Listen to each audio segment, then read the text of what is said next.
Well, you know when you get older, you shrink. When you hit 60, you're going to go down to about 5'8". Oh, that's my height. I got to find somebody else now. You're the same size in bed, dear. We're back with Lca. We'll continue our interview. Hey, y'all better strap in for this.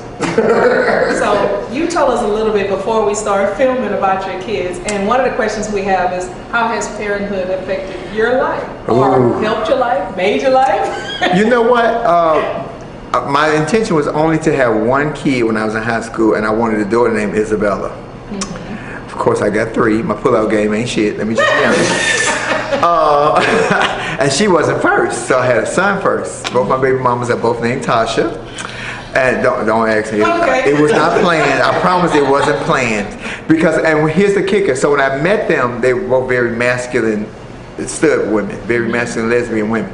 So they presented themselves. One name was Lil Papa, and the other one's name was TJ. So I never knew their real names until, I'm trying to remember, did I know before or after the deed?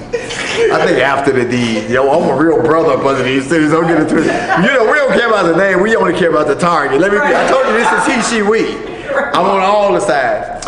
And I was pregnant with Jamarcus, my first son, with his mom. And then I met the love of my life, who was my daughter's mom. I was crazy about this one. And we were like 5 months pregnant, but that didn't matter to me. Me and Lil Papa didn't go together. She died about a year ago from diabetes. So we didn't go together. We was just kicking the bobos. But when I met TJ, everything shut down. I shut everybody down for this one. She made me wait for 5.5 months. Well, she made me wait for 5.5. I didn't wait. I waited for her for 5.5 months. Girl, you ain't know that, did you? I waited for her innocently enough, but I was doing my thing, because men can't wait that long, let me be honest. And that player in me was like, you gonna get it off, or you gonna get out this house. And so it was very rewarding to become, because I didn't have my dad in my life. I met my dad maybe 3 times in my whole life. And he died. I didn't even know his real name until he died. Wow. I only knew him as David. Everybody called him Big Dick David. That was his nickname from everybody, Big Dick David. I know.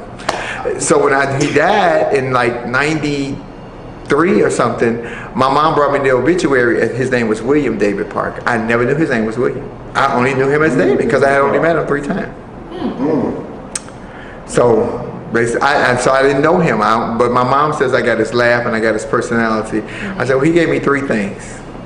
Oh. This is rated PG.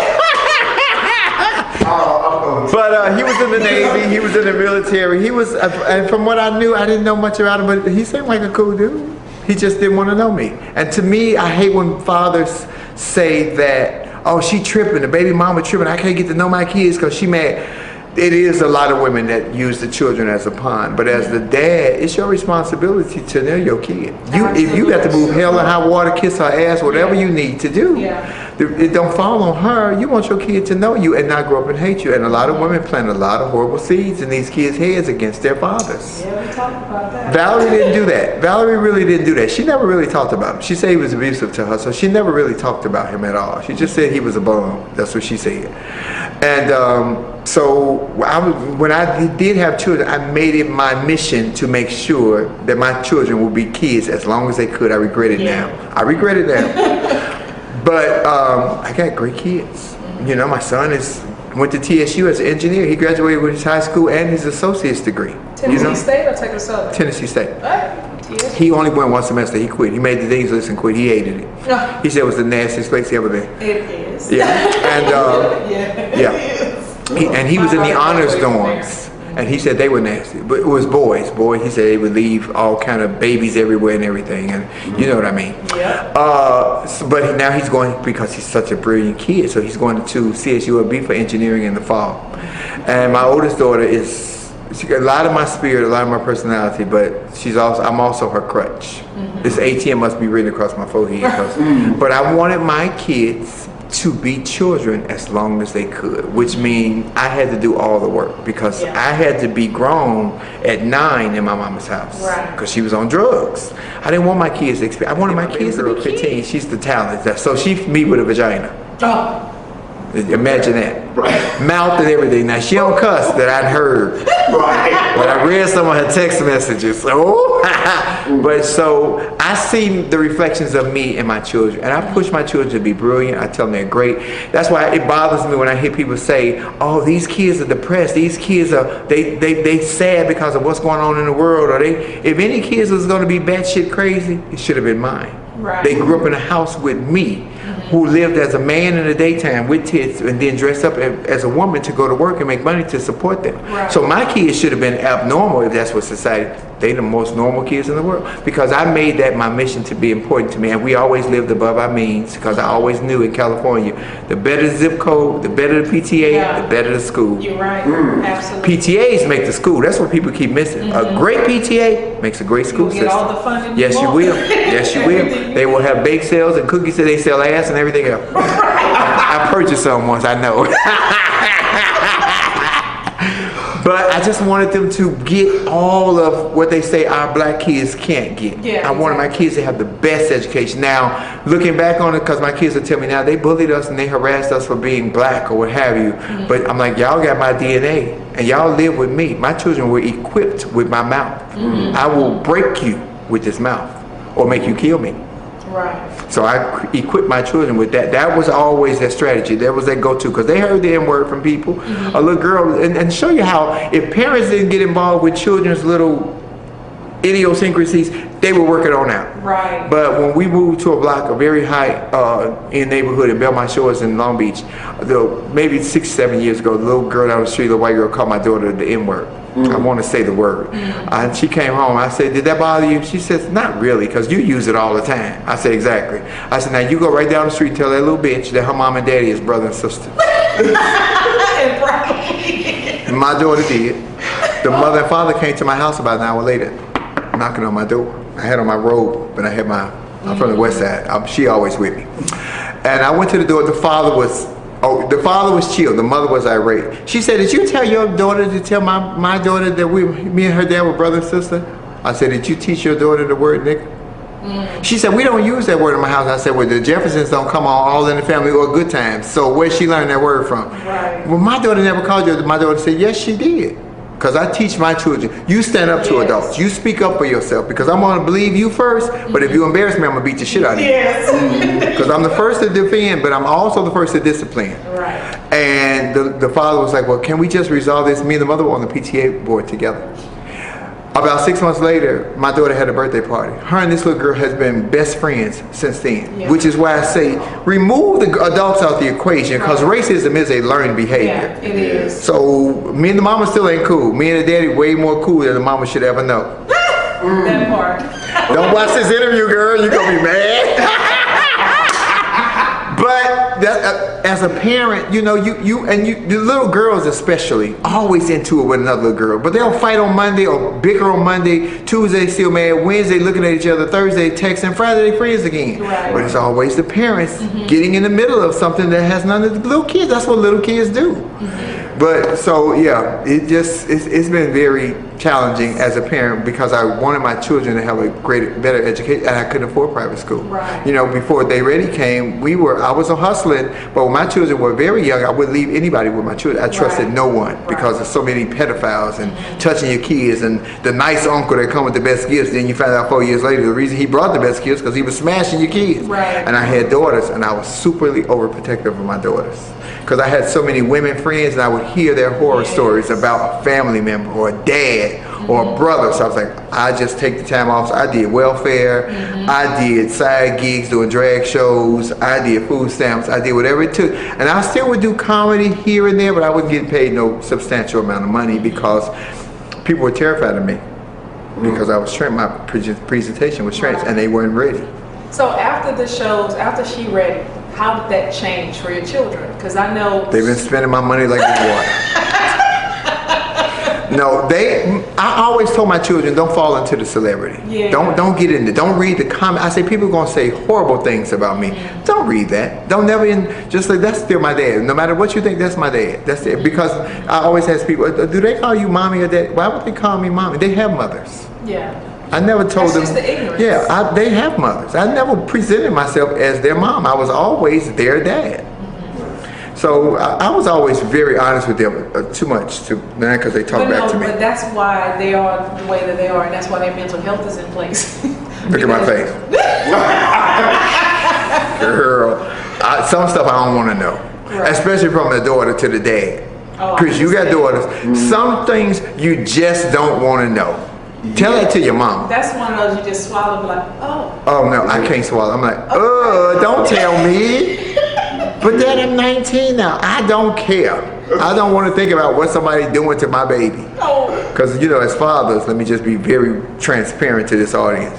We think about our daughters giving it away and think about all the horrible things that we did to somebody else's daughters. Right, because I think about it a lot. Well, no, not that part. I would ask my sons, because I was a non-custodial parent, and I had kids in Florida and Detroit. Oh, you was Papa was a Rolling Stone. Wherever you let us have. So what it was is that I would talk to Brandon in Detroit, and I said, "Hey man, you got a girlfriend?" He said, "Well, yeah, I'm thinking about this girl."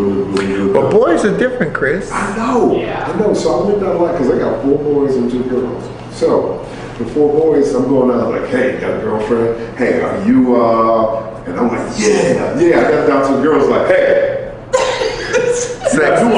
Totally sexist. Right. I'm tranny and I'm sexist. So it ain't far-fetched. It's just the men with their daughters, just like mothers are with their sons. Mothers are very overprotective with their sons because they know women. See, that's why all girls should be raised by women, because women start off young pimping their dads, i.e. then they take their shit to adulthood. Pimp the man they gonna marry, pimp their husband. You know how to, you're a girl, Look, I can relate to you right now. I'm a girl right now. Catch me in about 30 minutes. So, what's coming up for Flame?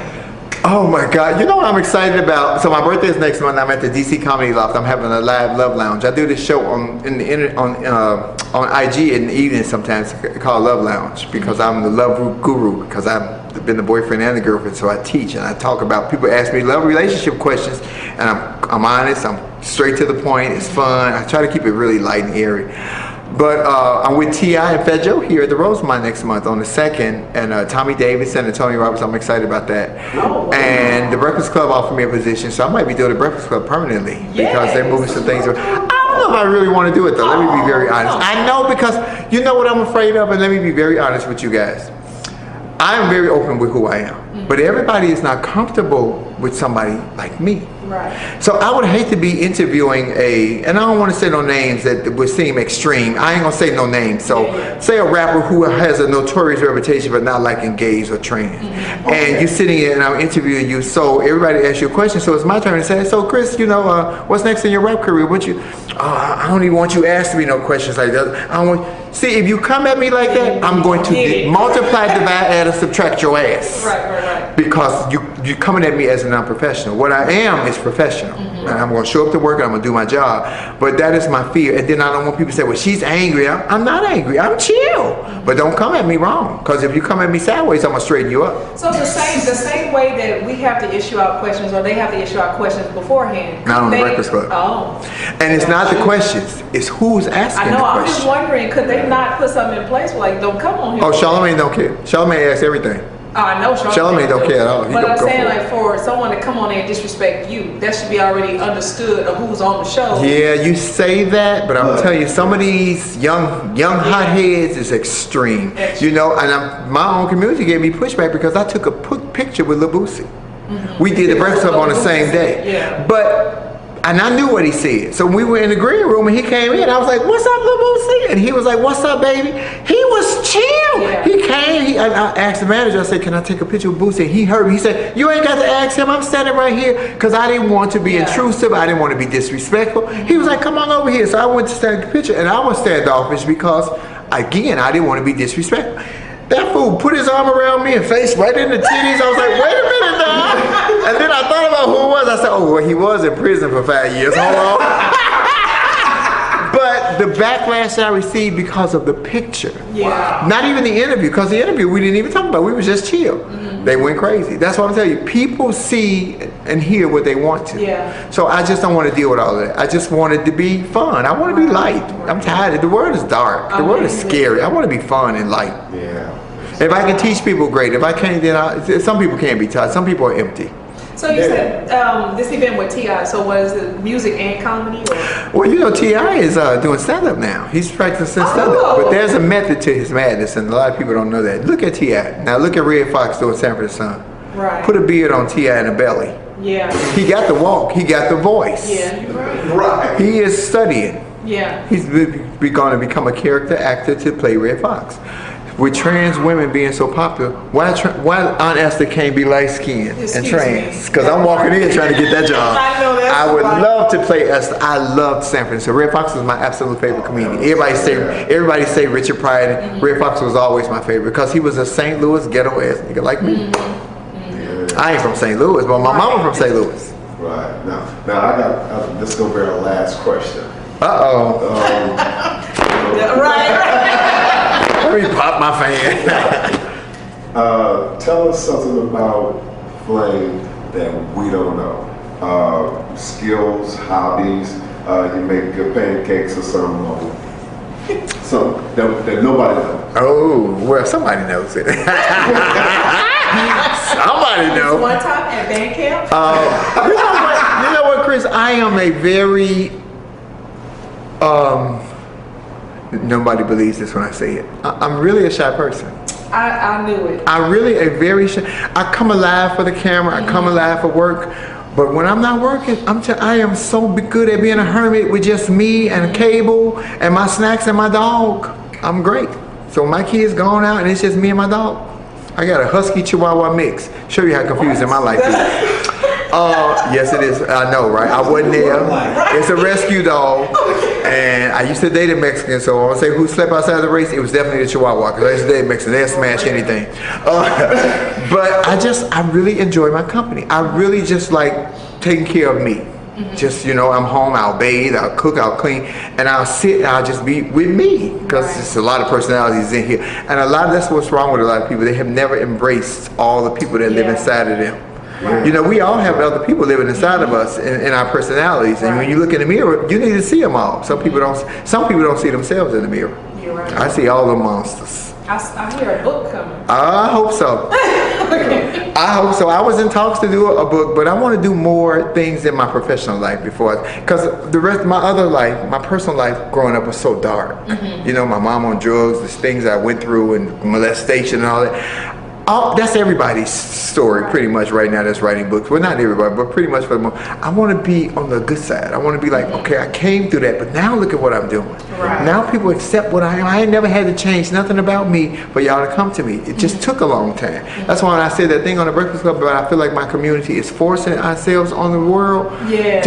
I never forced me. I allowed you to take your time to get antiquated with me, to say, oh, Flame is chill, Flame is cool. You know, I can talk to Flame about anything, but that ain't what we want. It's the ignorance of the world. In college, I had tons of lesbian friends, and because I wore my hair very short, everybody just assumed. Until they saw me walking with some big Omega Psi Phi frat boy or something, you know. But it's cover your ears, Chris.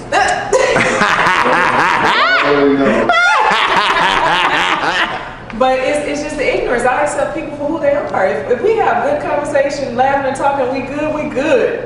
I'm not sitting there worried about anything else. Yeah, it's people I'm telling you, people's just angry.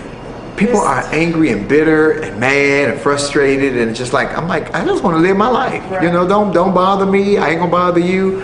But no place is even safe for us, and especially with this beautiful hue we got. But this beautiful hue is some kind of fear monger for people. It just scares the hell out of people. And I am racist as hell. On stage, I'm racist. But when I say I'm racist, I don't mean like these extreme racists. I mean like I crack jokes on every nationality. I truly believe that people are more alike than they are different. And we all do the same stuff. We might call it something different, but we all do the same thing. Oh, we make excuses for it.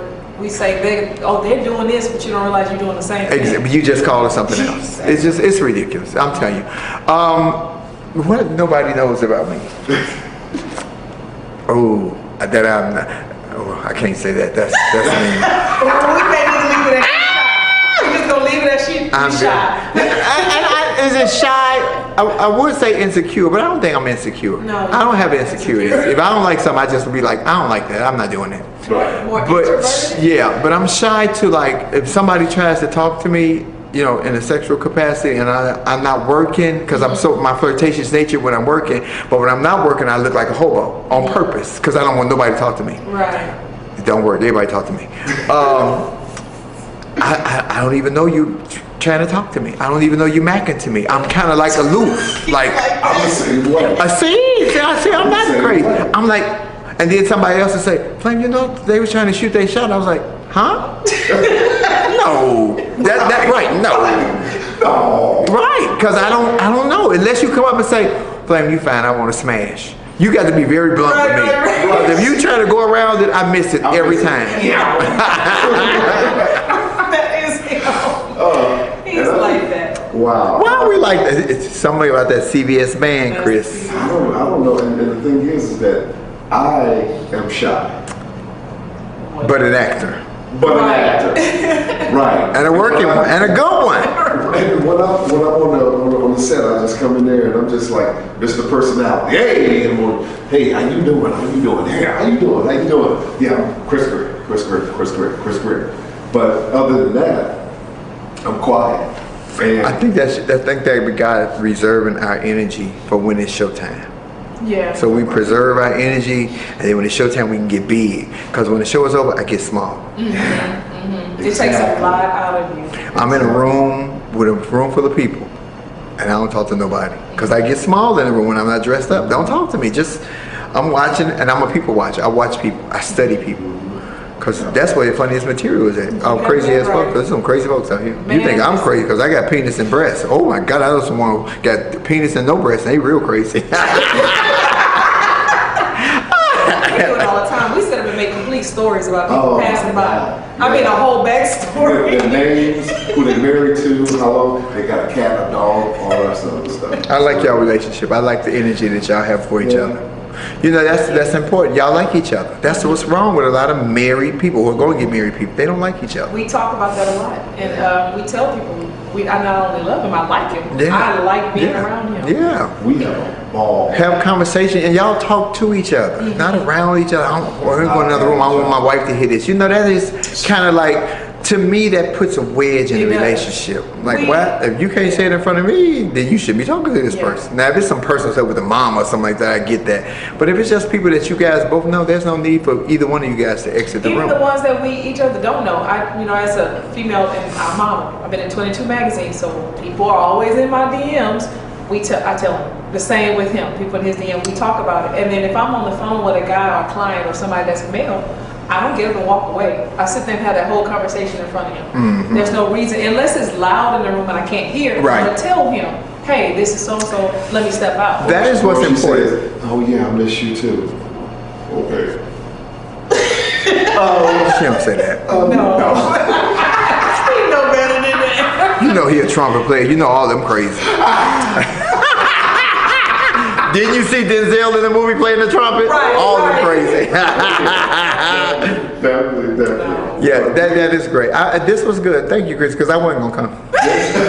Well, you know came to what? you. This so far has been our greatest interview so far. Yes. Because you're the first person. No, I'm just joking. Oh, is this couples therapy? Right. Technically, I am a couple. Facts. Actually, we just want to talk to you and try to. No, this was good. But we want to thank you so much. You are my friend. I love Hey, thank you, Chris. Yeah. I appreciate that. Yeah. I'm still kind of flabbergasted that you didn't know Sandra had the hots for you. I didn't know. And I met her 10 minutes later and I told her. Yeah. Women have something that nobody else have, and I just hate that a lot of women miss out on. Y'all, that intuition is real. That intuition is real, Chris. That's why I'm a good man. Is that what it is? No, if I was. Oh, yeah. Oh, intuition is real. And a lot of women miss it. Don't listen to their voice. Tell them, girl, you better run and don't look back. And I told him that's what happened to me when I got married. I knew, and I still put forward and did it anyway. And I paid for it. I think intuition gets louder as you get older and more experienced. Because when you're young, you're just stupid. I've been a stupid girl and a stupid boy. Trust me, I know. Sometimes on the same day. We'll be right back. For gracing her with her presence. And we're going to be right back. This is Lights, Camera, Action. With Christopher Greer and Felicia Green, he clearly keeps forgetting our names. It's gonna be a lot easier when y'all have this.